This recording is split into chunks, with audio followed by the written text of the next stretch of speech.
Utilidade pública.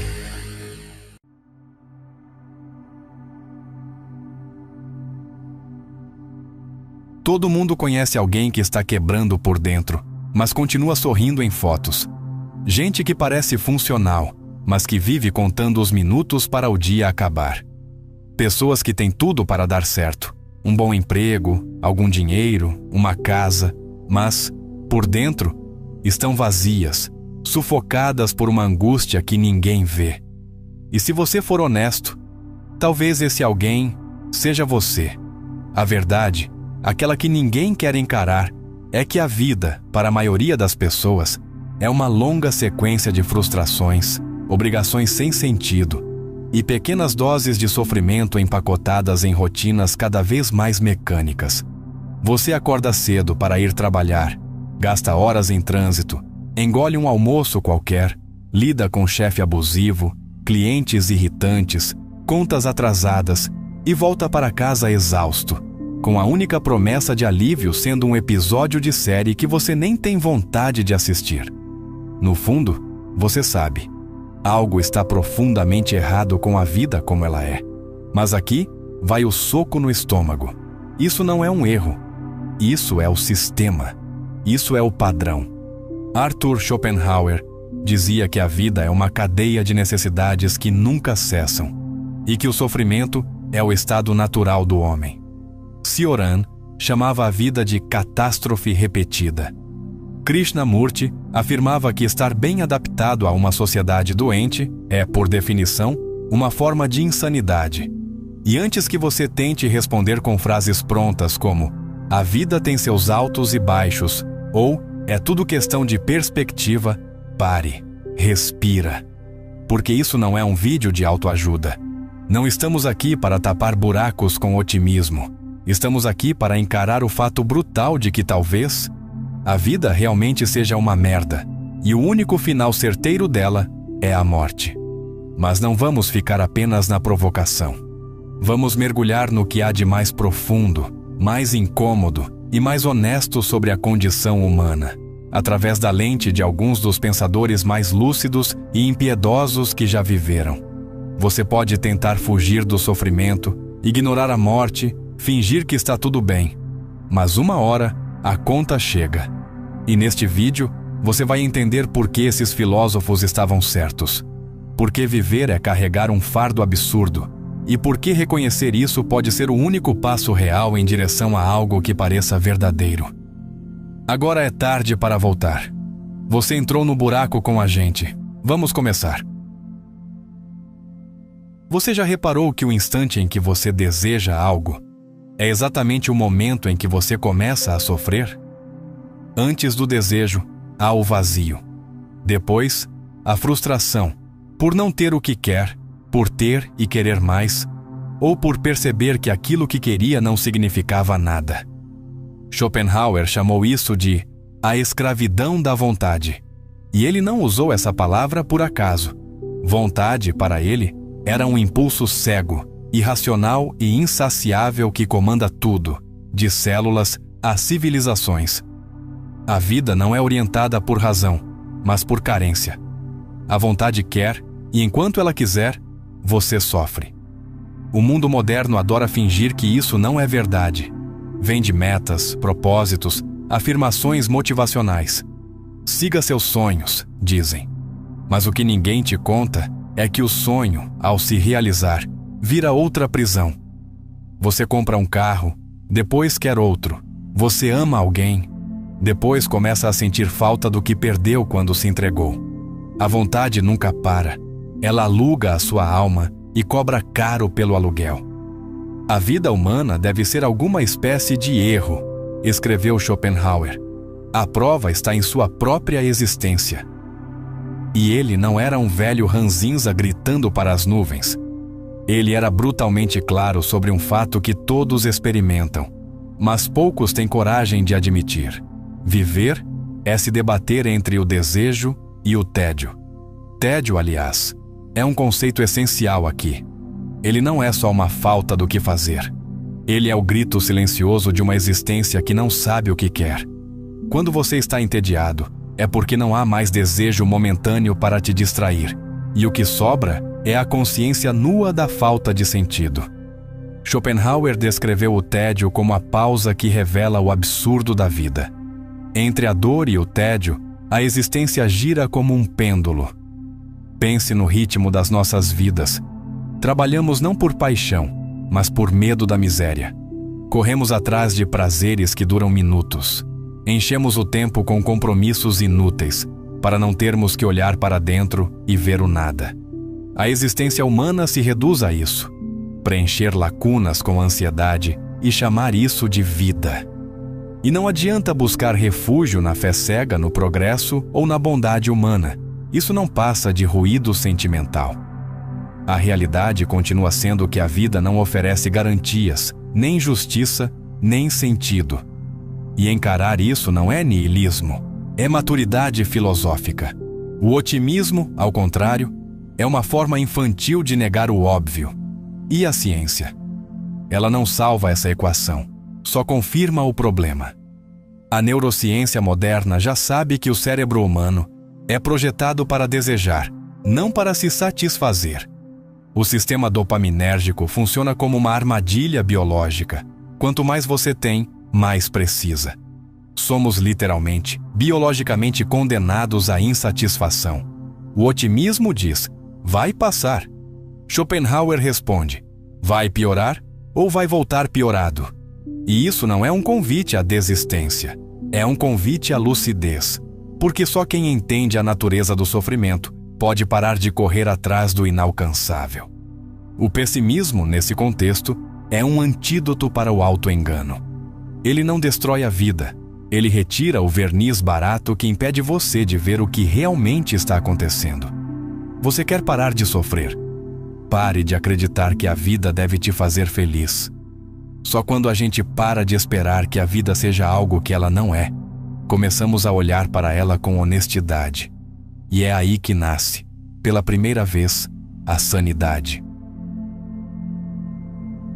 O maior trauma da sua vida aconteceu antes de você respirar pela primeira vez, e ninguém te pediu permissão para isso. O nascimento é celebrado como milagre, choros, fotos, parabéns. Mas ninguém menciona o peso invisível que é entregue no colo de quem acabou de chegar. O fardo de existir, de saber que vai sofrer, de saber que vai morrer, e entre uma coisa e outra, tentar dar sentido a um caos que não responde. Cioran escreveu: não se começa a vida com o direito de escolher entre o ser e o não ser. Essa frase deveria estar nos hospitais, não os slogans otimistas sobre novos começos. O autor romeno não pregava suicídio nem destruição. Ele expunha a ferida. Escrevia como quem sangra em câmera lenta. Para ele, a consciência era uma maldição evolutiva. Só os humanos sabem que vão morrer. Só os humanos criam religiões, ideologias, distrações. Tudo para suportar o absurdo de saber que nasceram, sem motivo. Cioran dizia que a maior tragédia não é a morte, é o nascimento. Porque depois de nascer, tudo o que vem é queda. Você nasce, logo tem fome, frio, medo. Cresce, descobre o tédio, o fracasso, o abandono. Trabalha para viver e vive cansado. Ama e é traído. Confia e é desapontado. Envelhece, adoece, morre. E nisso, somos todos estatística. Tente refutar isso com frases motivacionais. Não dá, porque Cioran falava do que ninguém consegue apagar.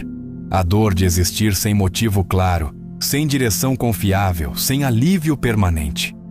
Ele foi um dos poucos que teve coragem de dizer que não pedir para nascer é, em si, um argumento ético contra a vida. E não estamos falando de drama, estamos falando de lógica. O sofrimento é uma certeza, o prazer, um intervalo. Que espécie de milagre é esse que já nasce quebrado? Num de seus textos mais impactantes, ele escreve: o fato de eu existir prova que o mundo não tem sentido. A existência de um ser capaz de pensar isso já é, por si, uma acusação contra o universo. E antes que alguém venha dizer que a vida também tem beleza, Cioran responderia com outro golpe. Mesmo as alegrias são cúmplices da tragédia, porque a beleza também passa, a alegria se desfaz. O que é lindo, murcha. O que é intenso, vira lembrança. Até o amor que se proclama eterno acaba esmagado pela rotina ou pela morte. Você já viu uma criança em Gaza? Um idoso abandonado num asilo? Um jovem se suicidando aos 20? Tudo isso nasce de uma decisão que ninguém pediu: nascer. A vida, para Cioran, é uma dívida não assumida. E a recusa em aceitar essa tragédia é, para ele, covardia intelectual. O otimismo é só anestesia, uma negação da lucidez. A maioria das pessoas vive no piloto automático, fazendo planos, correndo atrás de metas, rindo em festas, como se o abismo não estivesse logo ali, aguardando. Mas Cioran não aceitava esse teatro. Ele arrancava as máscaras e mostrava: o que temos é uma existência forçada, com começo traumático e final garantido. A lucidez, nesse contexto, é um castigo, mas é também uma forma de libertação. Cioran não pregava desespero, pregava um riso ácido diante do absurdo. Porque quando você já não espera nada, nem sentido, nem redenção, ninguém pode mais te iludir. A vida continua, mas agora você sabe com o que está lidando. A sociedade te domesticou. Você pensa que é livre, mas é só um produto bem treinado. Você estudou o que mandaram, aceitou regras sem questionar, se adaptou ao mercado, aprendeu a sorrir no ambiente de trabalho. Reclamou, mas seguiu. Agora, vive cansado, ansioso, dopado de distrações, rezando por feriados, repetindo frases prontas. E quando alguém te pergunta como vai a vida, você responde: normal, normal. Essa palavra, essa prisão. Krishnamurti não aceitava essa mediocridade adestrada. Ele afirmava sem hesitar: não é sinal de saúde estar bem adaptado a uma sociedade profundamente doente. A doença não está só nas guerras, nas desigualdades ou nas catástrofes. Está no modelo de existência que você aprendeu a repetir, onde ser funcional é mais importante do que ser consciente, onde pensar diferente é perigoso, onde sentir demais é fraqueza, onde tudo vira performance, carreira, afeto, espiritualidade. Desde criança você foi treinado para obedecer. Escola, igreja, empresa. Um condicionamento sutil e eficaz. O sistema educa para a submissão, não para a inteligência. Ensina fórmulas, não discernimento. Molda personalidades, não seres humanos. Krishnamurti dizia: a educação atual cria pessoas ajustadas ao absurdo. E o resultado está aí. Uma sociedade cheia de adultos quebrados, fingindo estabilidade, vivendo de antidepressivos e pornografia, buscando alívio em redes sociais e gurus de autoajuda, tudo para escapar do pavor silencioso de uma vida sem sentido. O problema, segundo Krishnamurti, não é o sofrimento, é a negação dele. A tentativa insana de escapar da dor em vez de compreender sua raiz. Ele não oferecia fórmulas. Ao contrário, ele destruía todas elas. Dizia que seguir qualquer autoridade, política, espiritual, emocional, era já estar em perdição. Porque todo o sistema, ao prometer segurança, te sequestra a liberdade. E o sofrimento que sentimos vem exatamente disso, de termos nos afastado da verdade bruta da experiência presente. Krishnamurti falava com frieza, mas com precisão. A verdade é uma terra sem caminhos. Ou seja, não há manual, não há método, não há salvação que venha de fora. A liberdade só existe onde há questionamento radical, de tudo. E aqui está o golpe final. Você sofre porque vive de acordo com padrões que não são seus. Deseja o que te disseram que era desejável. Foge da dor porque te ensinaram que sofrer é fracasso. Vive como te mandaram viver, mas isso não é viver. Isso é funcionar. Krishnamurti propunha algo simples e revolucionário: observar, sem filtrar. Ver o medo, a angústia, o tédio, o impulso, tudo como é, sem querer fugir. Porque na observação direta, sem julgamento, a mente começa a se libertar da prisão do condicionamento. E então você percebe, o mundo não está errado só lá fora, está errado aqui dentro, nos moldes mentais que você aceitou sem perceber. A verdadeira insanidade não é surtar, é se adaptar perfeitamente ao insuportável. A normalidade, hoje, é o delírio coletivo mais perigoso que existe. E enquanto você continuar tentando parecer bem, vai continuar quebrando por dentro. A verdade que destrói todas as outras é simples: você vai morrer. Não importa o quanto se distraia, conquiste ou ame, vai acabar. E se há algo que comanda, em silêncio, cada escolha sua, é isso. Ernest Becker não deixava espaço para rodeios. Em A Negação da Morte, ele escreveu: o ser humano é um animal que sabe que vai morrer, mas luta para não saber disso. Esse é o pacto silencioso da sociedade moderna. Todo mundo sabe, mas ninguém fala. O mundo é uma coreografia de negação. Trabalho, casamento, filhos, metas, viagens, maratonas de séries, postagens felizes, tudo para empurrar a verdade última para o canto mais escuro da mente. A morte é censurada, escondida atrás de eufemismos. Ninguém diz que alguém morreu, dizem que partiu. Os velórios são acelerados, os doentes terminais são isolados.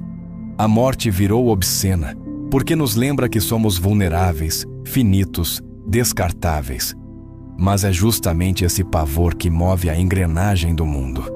Becker chamou isso de terror management. Projetos heróicos criados para fingir que vamos durar. Religião, ideologia, status, sucesso, legado.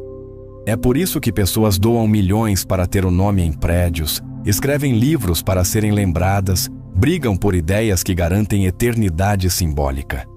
O que move o mundo não é o amor, é o medo da extinção. Becker escreveu: as sociedades funcionam como estruturas de imortalidade, ou seja, elas oferecem significados prontos que te distraem da verdade central. Ser um bom profissional, um pai de família, um cidadão de bem, tudo isso é forma de tentar dar valor eterno a algo condenado. Você já reparou como as crises existenciais mais profundas ocorrem quando você encara de frente a morte? Um acidente, um câncer, uma perda. É aí que tudo o que parecia sólido, carreira, relacionamentos, ambições, se dissolve. Porque no fundo, tudo o que fazemos é para esquecer o fato de que vamos sumir.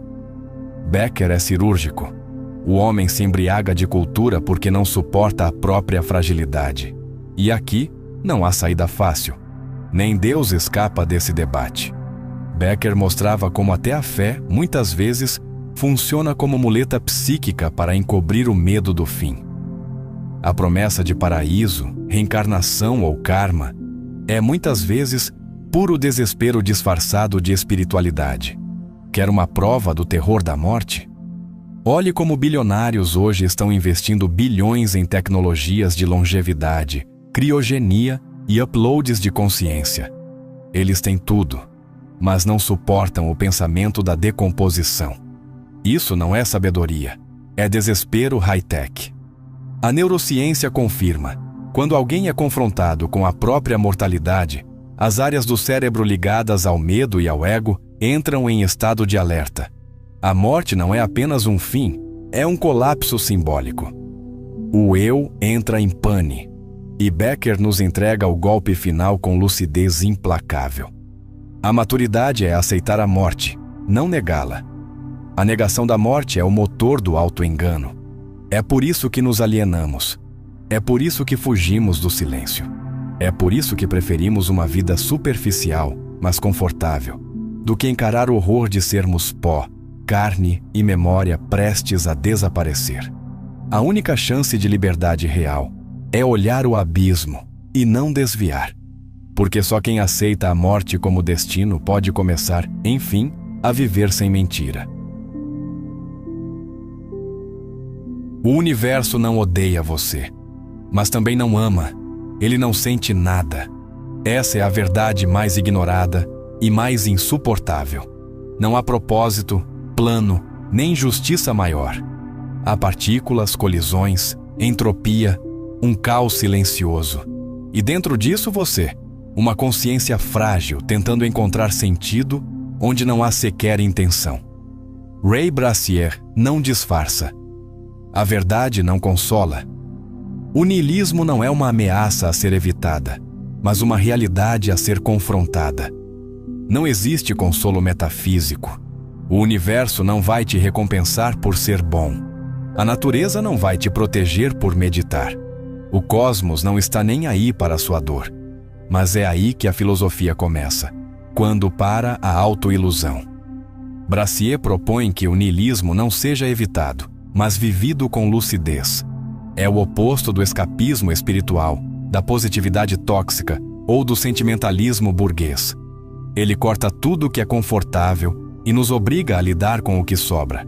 Um mundo mudo, frio, sem porquê. Chekhov, por outro lado, não escrevia tratados. Ele escrevia vidas. E nas vidas que retratava, nada se resolvia. Pessoas amavam em silêncio, morriam em silêncio, eram esquecidas sem drama. A vida nos engana com esperanças pequenas. Ele escreveu sem qualquer ironia. Seu realismo era uma ferida aberta. Ninguém vai te salvar. Você segue vivendo, e é só isso. Zachar Prelepin adiciona a isso a lente da guerra, da história brutal da Rússia, onde o sofrimento não é exceção, é estrutura. Em seus relatos, a dor é tão banal que deixa de causar espanto. Homens enterrando filhos, mulheres abandonadas, soldados enlouquecidos. E ainda assim, eles continuam. Porque parar não é opção. Prelepin não romantiza, ele expõe. A resistência não é bonita, é instinto. Philip Moylander, por fim, faz a cirurgia final. Critica a busca desesperada por transformar dor em sentido. Ele escreve que o sofrimento não é material de crescimento, é o que ele é, sofrimento. Essa ideia de que tudo tem um motivo, ou que vamos aprender algo com cada tragédia, é para ele um reflexo do medo humano de aceitar o caos. Moylander diria: pare de procurar lições onde só há perda. Você perdeu alguém que amava? Não há lição aí. Você falhou apesar de ter feito tudo certo? Ninguém vai te explicar. Você foi abandonado quando mais precisava? Isso não foi um teste. Foi só o que aconteceu. A vida acontece sem roteiro. E tentar encaixá-la em estruturas de sentido só reforça a ilusão. O medo de aceitar que talvez nada disso tenha resposta. A física corrobora. O universo está em expansão, se tornando mais frio, mais escuro, mais desordenado. Entropia crescente. É isso. Não há centro, não há missão. Mas aqui está a última virada. Não ter sentido não significa desistir.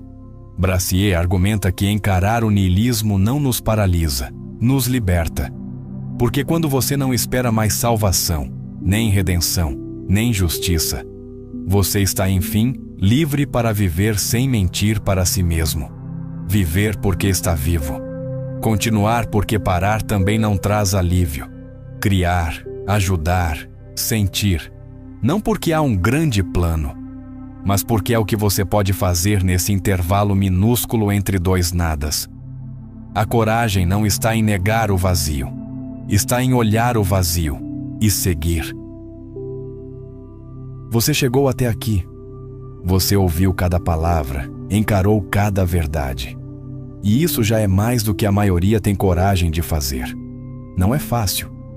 Falar de sofrimento, de morte, de vazio, de tudo aquilo que a sociedade tenta varrer para debaixo do tapete. Mas se você ficou até agora, é porque algo em você reconhece isso. Sente, vive, carrega esse peso também. Talvez em silêncio você tenha pensado: é exatamente isso que eu precisava ouvir, mesmo que doa. Se esse vídeo te tocou, te despertou, te confrontou, então já valeu, de verdade. Só de assistir, comentar, compartilhar, você já está ajudando este canal a existir. E isso tem um valor imenso. Mas se você quiser ir além, se quiser fazer parte de quem sustenta essa conversa corajosa acontecendo no mundo, há duas formas muito poderosas de fazer isso. A primeira é se tornar membro do canal. Isso não é só um gesto de apoio financeiro, é um vínculo, uma forma de dizer: eu quero mais disso, eu acredito nisso. Membros têm acesso antecipado a vídeos, bastidores, conteúdos extras, além de uma conexão mais próxima com quem faz tudo isso acontecer. Eu, você e essa comunidade que cresce a cada dia. A segunda forma é usando o recurso super obrigado. Um gesto simples, direto, que mostra: esse vídeo me tocou de verdade. É como deixar um bilhete, um sinal. É dizer: continue. Mas mesmo que você não possa ou não queira fazer isso agora, só o fato de estar aqui, sentindo isso comigo, já é algo precioso. Porque num mundo que silencia a dor, você ousou ouvir. E isso por si só já te torna parte desse espaço. Muito obrigado por estar aqui. E se puder, apoie. Mas principalmente, permaneça.